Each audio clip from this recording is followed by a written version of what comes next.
Friends అందరికీ నమస్కారం అండి. ఏటీఎం కార్డు వారేవారందరికీ షాక్. కేంద్రం అయితే కొత్త రూల్స్ అంటే ఈ బ్యాంక్ ఆ బ్యాంక్ అది కాదండి, అన్ని బ్యాంకు ఏటీఎం కార్డు వారేవారందరికీ త్వరలోనే షాకింగ్ నిర్ణయం అయితే తీసుకోబోతున్నారు.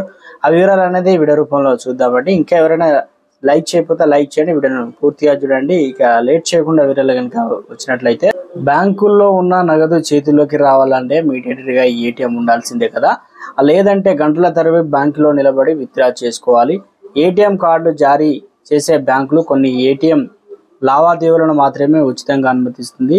ఆ పరిధి దాటితే ఛార్జీ వసూలు చేస్తుంది. ఒకవేళ మన కార్డు ఒక బ్యాంకుదే అయి ఉండి మనం ఇంకో బ్యాంకు ఏటీఎం నుంచి నగదు ఉపసంహరించుకుంటే ఈ బ్యాంకు ఆ బ్యాంకుకు కొంత ఛార్జ్ చెల్లిస్తుందని, అది కూడా ఖాతాదారుడి నుంచే వెళ్తుంది. దాన్నే ఇంటర్చేంజ్ ఛార్జ్ అని అంటారు. ఏటీఎం పరిశ్రమల సమైక్య కావచ్చు. ఏటీఎంలో నగదు విత్డ్రా కోసం కస్టమర్లు చెల్లించే ఇంటర్చేంజ్ ఫీజును పెంచాలని భారతీయ రిజర్వ్ బ్యాంక్ అంటే ఆర్బీఐ అయితే national payments corporation of India ఎదుట తమ ప్రతిపాదన పెట్టింది. ప్రతి లావాదేవీని గరిష్టంగా 23 రూపాయలు అయితే పెంచుతూ కోరాలి. ప్రస్తుతం బ్యాంకులు తమ ఖాతాదారులు బెంగళూరు, చెన్నై, హైదరాబాద్, కోల్కతా, ముంబై, న్యూఢిల్లీ వంటి నెలలో 5 ఉచిత లావాదేవీలు అందిస్తుంది. ఇది ఇతర బ్యాంకు ఏటీఎంను ఉపయోగిస్తే 3 లావాదేవీలు ఉచితం.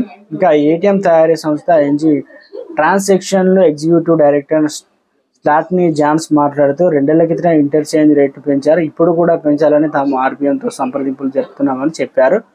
ఇక మొత్తానికి గతంలో దీన్ని పెంచారు, ఇప్పుడు కూడా చాలా సంవత్సరాలు పట్టింది కాబట్టి ఇప్పుడు అందరూ కలిసి పెంచాలని కోరుతున్నారని భావిస్తూ ఉన్నారు.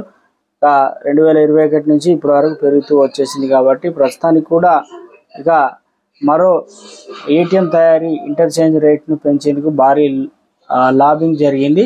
ఎన్పిసిసిఐ ద్వారా ప్రతిపాదనలు పంపారు. బ్యాంకులు కూడా రేట్ను పెంపునకు అంగీకరించాయి.